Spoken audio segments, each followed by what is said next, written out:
Picture this: ships lost without a trace, planes vanishing mid-flight, entire crews swallowed whole by the sea, and not in the Bermuda or Alaska triangles, but in a stretch of ocean off Japan that sailors whisper about around campfires.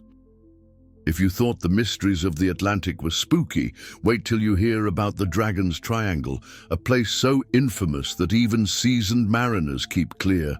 Stay with this tale and discover why this part of the Pacific is said to make compasses spin and history blur. Between Guam and Taiwan, off the coast of Japan, lies a region with a reputation as murky as its waters.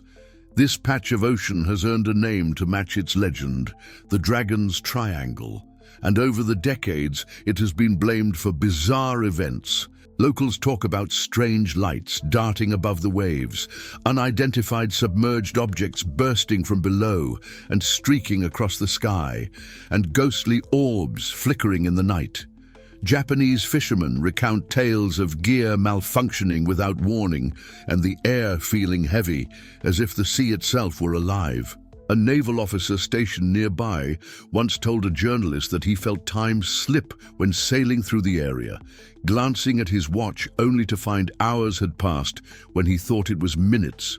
And others have described feeling as if the ocean were tugging at their vessel, like some unseen force pulling them sideways. It's not just fishermen and sailors who've noticed oddities.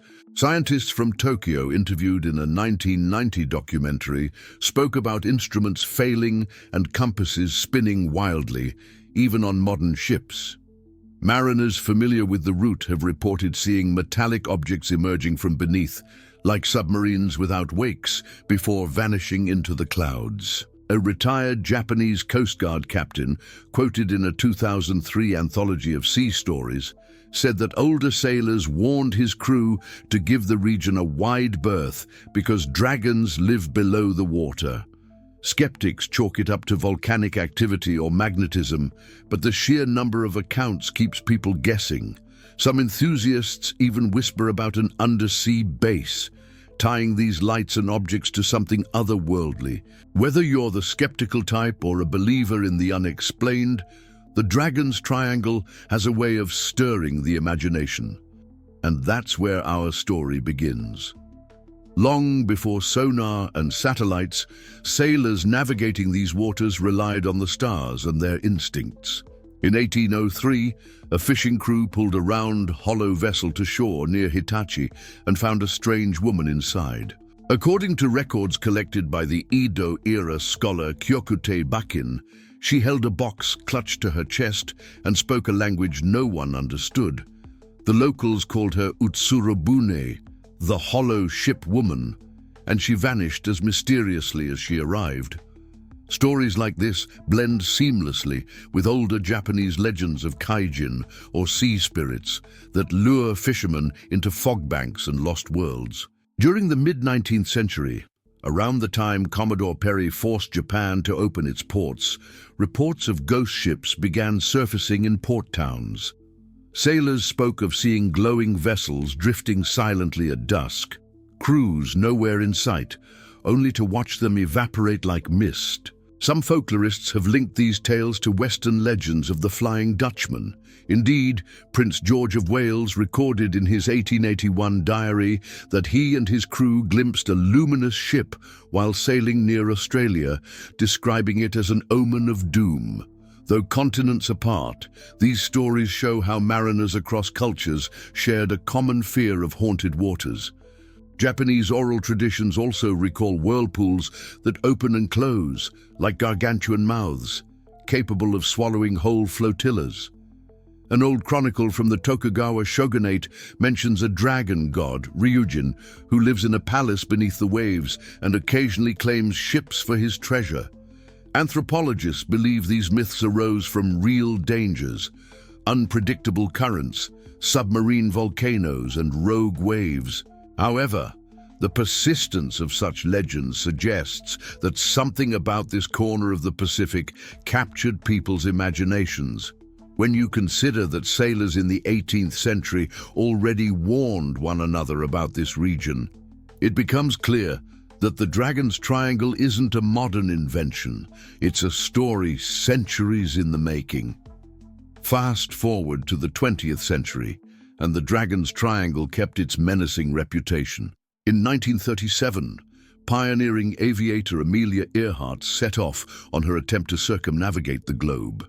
Her Lockheed Electra made it past Lae, New Guinea, but she never arrived in Howland Island. Decades later, search teams still debate whether she and her navigator vanished somewhere near the Dragon's Triangle or further east. Many reports from the time mention radio transmissions growing faint and then cutting out, leaving nothing but static. The Japanese government conducted surveys in the 1950s and 60s after several fishing boats failed to return, and fishermen recounted scenes of sudden fog banks and inexplicable waves that seemed to rise from nowhere. In 1965, veteran pilot Captain Teruo Hanaba was ferrying supplies to a Japanese island when his crew spotted a brilliant green light that darted across the cockpit. Hanaba later told a journalist from the Mainichi Shimbun that the object flew ahead, stopped abruptly, then dived into the ocean without a splash, an event he couldn't explain. His testimony, reported in a compiled oral history, added an air of modern credibility to what many dismissed as superstition. Not all incidents involved planes. In the late 1970s, Soviet hydrographic teams studied the Western Pacific for underwater resources. Notes from a declassified Soviet report mention that one expedition observed metallic, disc-shaped craft rising from the water's surface and hovering silently before shooting skyward. The scientists recorded interference on sonar and magnetic instruments while the objects were present, only for everything to return to normal once they disappeared. In 1981, a cargo freighter en route to Manila radioed that it was under attack from unknown projectiles. When the ship docked, crew members described luminous spheres, each the size of a small car, circling the vessel and pelting it with small, solid objects. They said time seemed to slow during the encounter, a sensation that psychologists might attribute to stress or fear, but which fed into the myth that the Dragon's Triangle plays tricks with time. Passages from maritime insurance filings suggest that more ships sank or went missing in this zone between the 1950s and 1980s than in surrounding waters, although some may have been due to storms or human error. The Cairo Maru incident of 1984 and 1986 further complicated matters. This research vessel, staffed by oceanographers from Osaka University, conducted seismic studies around the Izu Islands. According to their published logs, on 2 separate voyages, the crew observed multiple airborne objects hovering above the ocean. These objects changed color from red to orange to white before plunging into the water and leaving behind no foam or splash. The scientists documented instrument anomalies. At the same time, magnetometers spiked, depth finders froze, and the vessel's clock advanced several minutes. Some crew members, interviewed years later, admitted they couldn't rule out natural phenomena like St. Elmo's fire or ball lightning. Others insisted it felt like being watched. Such first-hand accounts, recorded in academic journals, lent a surprising legitimacy to stories of UFOs and USOs in the region. By the late 1980s and early 90s, the Japanese maritime authorities compiled enough incidents to issue cautions to commercial shippers. Reports from 1990 include a fishing boat crew who claimed to have seen a formation of 5 glowing spheres moving in unison above the waves, and a cargo pilot in 1997 who filed a report noting a silver disc hovering near his plane's wingtip that accelerated faster than any jet. Unlike older tales, these incidents happened in an age of radar and satellite tracking. While skeptics point out that stress, fatigue, or misidentification can explain many sightings, the number and consistency of reports keep people talking. Journalists who visited the region at the turn of the century wrote about locals advising them, half-jokingly, to bring offerings for the sea spirits. A reminder that even in modern times, the old beliefs have not faded, and perhaps that caution has a basis in real danger. So, what's going on under those waves? After writing about the Bermuda Triangle, author Charles Berlitz visited Japan and declared the Dragon's Triangle even more perilous. He theorized that underwater volcanoes could emit gas bubbles that decrease water density, making ships suddenly sink. Oceanographers note that the area sits along a tectonic fault, and submarine volcanoes like Myojin Sho have erupted as recently as the 1950s, spewing pumice and toxic gas. These eruptions could create violent seas and disrupt navigation instruments. Meteorologists add that the region is prone to sudden storms due to warm currents meeting cooler air masses. These squalls, known locally as Kuroshio storms, whip up steep waves and heavy fog that can disorient even experienced captains. It's not hard to imagine ancient sailors interpreting such natural events as dragons stirring below. Yet natural explanations don't account for everything. Theories about magnetic anomalies gained traction after researchers detected variations in Earth's magnetic field around the triangle. Compasses failing and clocks skipping ahead could be symptoms of geomagnetic storms, but some physicists suggest that unusual metallic deposits on the seabed might distort navigation equipment. Maritime engineer Yutaka Tanaka, interviewed in a 2010 documentary, explained that methane hydrates trapped under the seafloor could release large gas pockets when disturbed by earthquakes or volcanic activity. These gas plumes can rapidly reduce buoyancy, causing ships to sink without warning. Tanaka pointed out that similar gas eruptions in the North Sea have been documented and recorded on video, lending weight to the theory. Other scientists propose that micro-pulses from the tectonic plates interfere with electronic instruments. Such plausible ideas provide comfort to skeptics, but don't fully dispel the stories of lights and time warps. And then there are the more speculative explanations. Ufologists argue that the Dragon's Triangle is a hotspot for extraterrestrial or interdimensional activity, citing the numerous sightings of unidentified flying and submerged objects. They tie these accounts to legends of Ryujin's palace, suggesting that ancient stories may describe something other than dragons. A 2007 interview with an Australian sailor who survived a near capsizing in the area recounted hearing a low hum and seeing a dome of green light just before his instruments failed. He later mused that it felt like a curtain between worlds lifting. Meanwhile, historians look back to the 13th century when Kublai Khan's Mongol fleet attempted to invade Japan. According to Japanese annals and Chinese records, 2 of his armadas were decimated by typhoons near this region, storms that the Japanese labeled kamikaze or divine wind. Some believe these events seeded the idea that supernatural forces guard the archipelago. Whether one attributes these disasters to weather, geomagnetism, or something beyond current science, the convergence of facts and legends makes the triangle an intriguing puzzle that refuses to be neatly solved.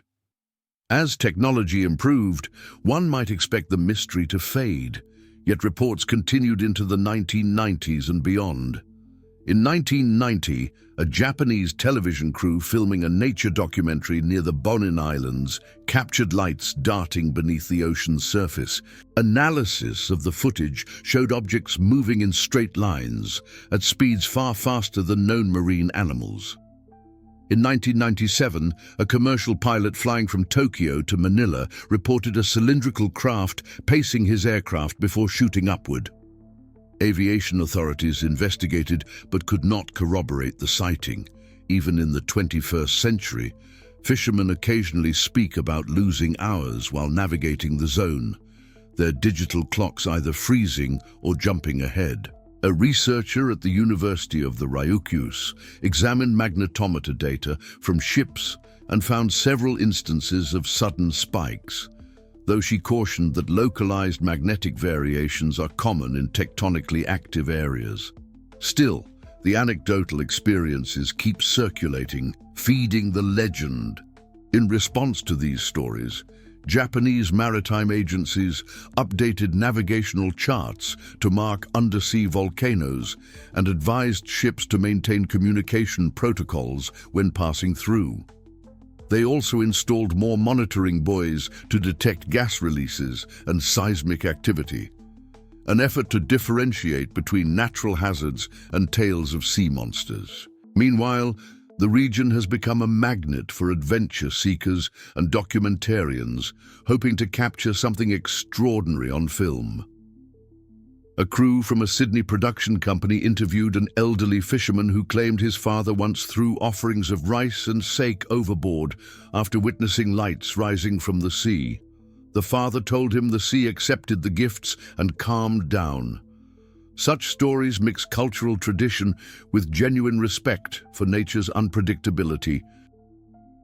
Even as science offers reasonable explanations, the feeling persists that there is something odd about the triangle.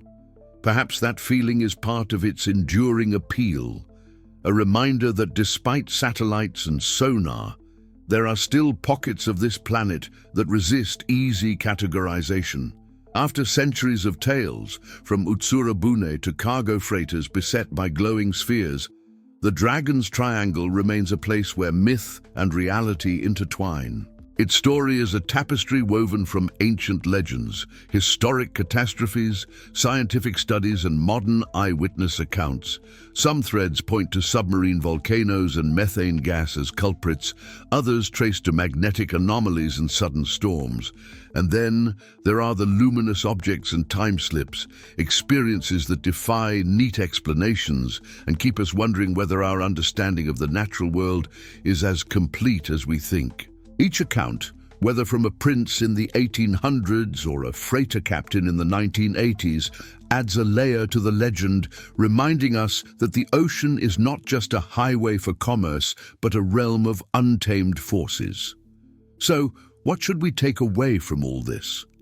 Maybe it's that mystery can coexist with science, that an area can be both an active geological zone and a source of stories that ignite our imagination. The Dragon's Triangle invites us to respect the sea's power, to appreciate the courage of those who sail it, and to stay curious about what lies beneath its waves.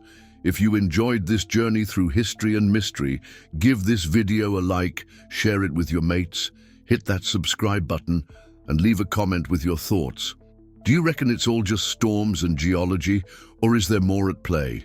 Cheers for sticking around, and until next time, safe travels on the high seas.